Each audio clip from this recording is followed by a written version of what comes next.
The Galaxy S24 series is slated to make its formal debut on January 17, 2024. Because Samsung has decided to forego the curved display, many people assumed that the S24 Ultra would have a worse design compared to the S23 Ultra. According to Ice Universe, the Galaxy S24 Ultra sports a 40% decrease in its bottom bezel compared to the S23 Ultra, making it potentially the most bezel-less Galaxy flagship yet. This is the rendering he posted compared to the Galaxy S23 Ultra's design, and you can see there's a significant difference even if Samsung is offering the ideal evolution. Now, based on the official colors, I think the yellow hue looks fantastic. It's called yellow, but it looks more like gold, and I believe the last time I used a gold Galaxy S flagship phone was the S7 Edge.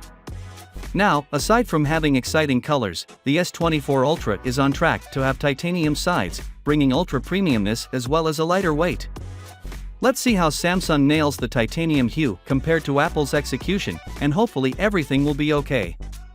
We also have some interesting news, such as the introduction of the Snapdragon 8 Gen 3 for the Galaxy. Once again, Qualcomm is collaborating with Samsung to create an exclusive Snapdragon 8 Gen 3 version. The big difference with this chip is that we'll see a higher clock speed for the GPU up to 1 GHz. Given how powerful the GPU is on the Snapdragon 8 Gen 3, especially on the base variant, imagine how much graphical power we'll see on the overclocked GPU on the S24 Ultra. The bulk of the S24 series will be powered by the Snapdragon 8 Gen 3 Galaxy, according to Qualcomm's CEO. This essentially confirms that certain of the S24 and S24 Plus models will be powered by the Exynos 2400 in specific areas including as Asia, Europe, and South Korea. Finally, what are your thoughts about it? So with that being said, let me know your thought in the comment below, and if you are new here, please subscribe. Peace out.